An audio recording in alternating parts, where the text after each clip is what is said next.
Assalamualaikum warahmatullahi wabarakatuh. Apa kabar sobat sekalian? Semoga baik-baik saja. Jumpa lagi di channel Rahmat ini. Kali ini kita akan membahas berita hangat dan masih hangat diperbincangkan, yaitu tentang pentolan PSI yang mundur ya, satu demi satu, dan dua terang-terangan dukung Anies. Nah, ini fenomena jelang tahun politik yang begitu dekat, pendaftaran partai yang sudah dilakukan dan jelang 2024. Nah, ini juga satu demi satu PSI yang kita ketahui memang tidak masuk parliamentary threshold ya, sudah satu demi satu pentolannya mundur. Apakah akan ada pentolan yang lain yang juga mundur ya, demi untuk masa depan politiknya masing-masing?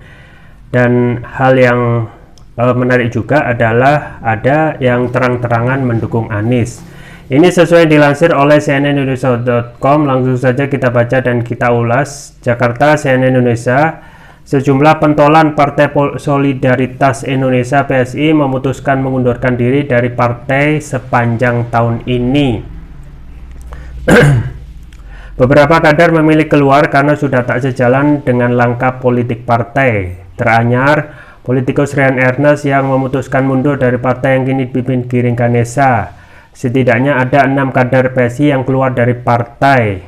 Berikut daftar sejumlah kader pentolan PSI yang memutuskan keluar. Rian Ernest memutuskan mundur dari PSI. Ia meyakini keputusannya tersebut sudah benar untuk langkah politiknya ke depan. Melalui video ini saya menyatakan pengunduran diri saya dari PSI.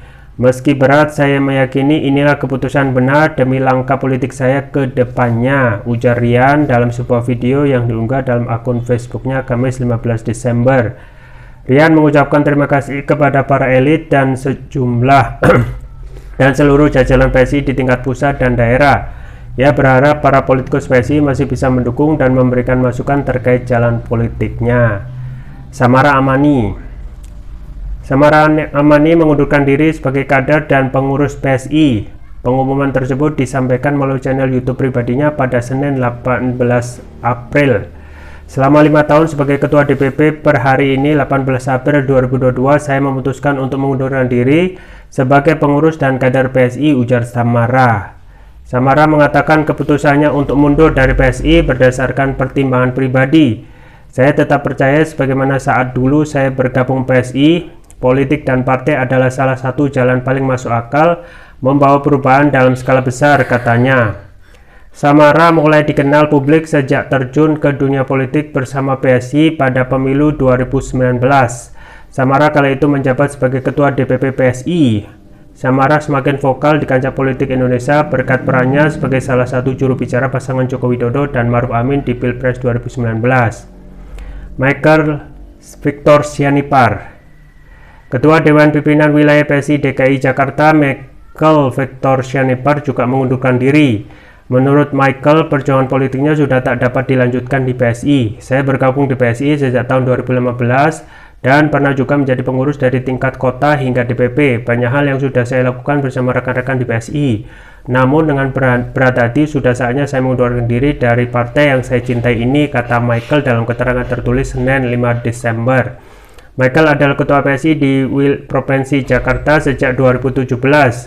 Sebelumnya Michael pernah menjabat Ketua PSI Jakarta Pusat pada 2015 sampai 2017 dan pengurus DPP PSI pada 2021 sampai 2022. Michael enggan menjelaskan tujuan selanjutnya setelah mengundurkan diri dari PSI. Kemudian Asmi Abu Bakar. Ketua Dewan Pimpinan Wilayah Partai Solidaritas Indonesia Banten, Asmi Abu Bakar, memutuskan mengundurkan diri dari partai yang dipimpin Giring Ganesa itu. Benar, saya mundur dari PSI. Bagi saya sudah waktunya mengambil keputusan tersebut agar saya dapat menata langkah berikutnya, kata Asmi saat dihubungi cnnindonesia.com Jumat 2 September. Asmi tak menjelaskan secara gamblang alasannya mundur dari PSI. Ia hanya mengatakan saat ini dirinya masih tetap berpartisipasi di ranah politik. Saat ini saya ingin mempertimbangkan dahulu langkah apa yang akan saya kerjakan, belum ada pilihan untuk partai. Saat ini saya sedang aktif di kegiatan Museum Tionghoa yang saya dimiliki, ujarnya. Kemudian Suni Tanuwijaya juga mundur dari jabatan Sekretaris Dewan Pembina PSI. Ketua DPP PSI Sana Bagus Oka menjelaskan Suni keluar dari PSI sejak tahun lalu. Bro Suni Tanuwijaya telah mundur dari jabatan sebagai Sekretaris Dewan Pembina PSI sejak tahun lalu karena berbeda jalan politik, kata Isana saat dikonfirmasi Selasa 28 Juni malam. Wakil Ketua Dewan Pembina PSI Grace Natali mengatakan Suni Tanuwijaya mundur karena mendukung sosok Gubernur DKI Jakarta Anies Baswedan sebagai calon presiden. Grace tak ingat pasti kapan Suni menyampaikan itu. Grace hanya menyatakan bahwa Suni sudah tak sejalan dengan sikap politik PSI. Soal sudah atau akan mendukung Anies, saya nggak ingat detail. Intinya begitu, Suni mengaku dukung Anies, kata Grace saat dihubungi Rabu 29 Juni. Surya Chandra mengaku telah meninggalkan PSI. Surya mengatakan bakal mendukung dan membantu ex-gubernur DKI Jakarta Anies Baswedan menjadi capres. Sudah ninggalin partai, yang jelas saya belum ke partai manapun sekarang. Saya mau bantuin Pak Anies sampai tuntas, ujar Surya saat dalam diskusi Total Politik bertajuk 5 tahun Anies sudah sampai mana di kantor Total Politik Dharma Wangsa Jakarta Selatan Minggu 29 Oktober. Mantan Wakil Menteri Agraria dan Tata Ruang ATR BPN itu mengaku sudah mendapat beberapa tawaran dari sejumlah partai untuk bergabung, namun ia tidak menutup kemungkinan akan bergabung dengan partai yang mendukung Anies. Ada beberapa tawaran yang saya hargai dan kita sempat ketemuan juga, tapi sementara belum sampai fix dulu Pak Anies bisa nyapres atau enggak, katanya. Ya, itu ya sobat sekalian tentang beberapa pentolan dari PSI yang memilih untuk mundur, mengingat satu ya, yang disampaikan tentu saja idealisme sudah tidak sejalan lagi, dan juga memilih untuk mencari ya ataupun memilih jalan politik yang lebih bright atau cerah. Dan dua diantaranya itu sudah menyatakan ada dukungan kepada Anies Baswedan ya, diantaranya adalah Suni Tanuwijaya dan juga Surya Chandra ya. Keduanya ini ya sesuai dengan idealisme masing-masing, mempunyai pikiran ke depan tentang pilihannya terkait dukungan kepada Anies Baswedan. Jadi dari awal kita ketahui PSI ini sebenarnya partai yang baru ya, partai yang baru yang seharusnya bisa memberikan warna tersendiri dari dunia perpolitikan Indonesia, yang seharusnya juga memberikan sumbangsi ya dalam hal kiprahnya yang harusnya bisa menaikkan ya jumlah pemilih ya, dukungan kepada rakyat. Dengan apa ya? Dengan melakukan ataupun ya melakukan pembelaan ya, dan juga kritis terhadap pemerintah. Itu yang seharusnya dilakukan. Tetapi yang saat ini terjadi adalah partai yang baru ini justru ya mengamankan ataupun terus ya mengawal ya kebijakan-kebijakan pemerintah, dan itu sudah terlihat jelas sejak awal. Misalnya beberapa pentolannya juga menjadi juru bicara pemerintahan Presiden Joko Widodo pada saat kampanye, dan pada saat Presiden Jokowi memerintah tampak sekali pembelaan terhadap pemerintah dan melakukan kritik di luar pemerintah. Ini yang aneh ya. Satu hal yang seharusnya dilakukan oleh partai baru dan partai anak muda ya, anak muda yang dipersepsikan sebagai sosok yang cerdas kemudian kritis, yang harusnya bisa mengkritik kebijakan pemerintah dan lebih ya mendukung kepentingan rakyat. Nah, ini justru sebalik gitu ya. Yang kita lihat justru terus menerus ya, yang tidak pada substansinya, yang harusnya mengkritik pemerintah justru ya menyerang bolak-balik kebijakan Anies. Nah, sekarang Anies sudah selesai ya dengan masa jabatan gubernur, ya mau apa ya. Dan ini hal yang wajar ya, mengingat kalau kita melihat perkembangan PSI tidak bagus-bagus amat, yaitu dari perolehan ataupun tidak lolos parliamentary threshold, dan itu kemungkinan pada 2024 kemungkinan juga akan sama kondisinya ya, pada kalau kita melihat konstelasi, ya Presiden Jokowi Ma'ruf ini pemerintahannya akan segera berakhir, dan PSI entah kemana nanti akan memberikan dukungan, sedangkan yang sudah didukung itu sudah selesai masa jabatannya. Nah, kemungkinan besar ya, meskipun sudah ada keyakinan akan lulus atau lolos 2024, tetapi kita lihat saja kiprahnya. Ya, kiprahnya di tengah masyarakat, apakah memberikan solusi ya di tengah problematika rakyat yang sekarang lagi terpuruk dan carut marut, atau justru akan menambah permasalahan bangsa ya.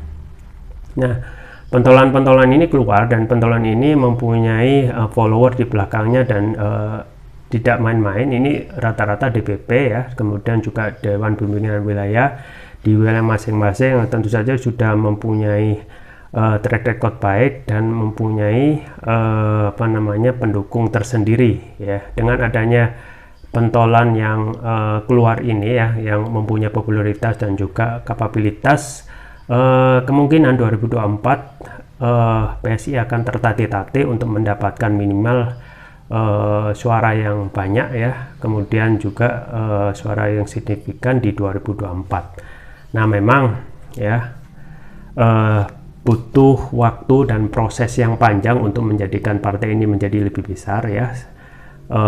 Tetapi yang pasti adalah harus partai yang baru kalau ingin memenangkan persaingan di tengah perpolitikan sekarang yang lebih panas, ya harus mempunyai idealisme yang tinggi. Misalnya konsisten dalam hal tujuan partai itu sendiri untuk mendahulukan atau memperjuangkan kepentingan rakyat. Jadi kepentingan rakyat yang saat ini tidak ada yang bisa dijadikan tambatan. Nah, rakyat itu sekarang menunggu. Makanya dengan salah satu hal yang dapat membuat rating ataupun elektabilitas partai itu naik ya, salah satunya ayo terus memperjuangkan kepentingan rakyat. Kalau hanya untuk kepentingan sesaat, misalnya untuk mengkritik Anies ya, nah Anies sudah tidak ada, dan terkesan partai yang baru berdiri ini itu ya sekali lagi menunjukkan persepsinya, yaitu pertama ya, justru tidak memberikan solusi kepada kepentingan rakyat. Justru yang kedua adalah terus-menerus menciptakan hal yang tidak elok, yaitu melakukan stigmatisasi ya, cacian kepada Anies, yang itu tentu saja tidak memberikan pencerahan dan pendidikan kepada publik. Nah, alangkah baiknya dari partai yang baru berdiri ini ya, lebih dekat kepada rakyat, kemudian memperjuangkan rakyat. Setiap persoalan rakyat yang muncul, partai yang baru itu harus sikap dengan mengkritik ya, terutama ya kepada kebijakan rakyat yang keliru ya, kurang ataupun bahkan tidak sesuai dengan kepentingan rakyat. Nah, di poin ini ya, kita ketahui ini adalah critical moment bagi PSI ketika ingin mendapatkan suara publik yang banyak. Mereka harus menetapkan secara konsisten bahwasanya dukungan mereka kepada rakyat itu genuine. Nah, sekarang misalnya setelah pemerintahan Jokowi Ma'ruf itu yang didukung itu sudah selesai, dan sekarang kita ketahui idealisme anak muda yang sangat cemerlang itu tidak mungkin ya terhenti. Maka yang jadi pilihan dari beberapa pentolan PSI ya harus ini ya, makanya wajar mereka itu mencari ya ladang baru yang memberikan prospek ke depan lebih cerah untuk masing-masing individu ya dalam karir politik mereka. Nah, sebenarnya masih banyak hal yang bisa dilakukan oleh PSI ya, dengan berpikir rasional ya, lebih mementingkan atau memperjuangkan kepentingan rakyat daripada terus-menerus melakukan kritik yang justru tidak normatif, yaitu mengkritik oposisi.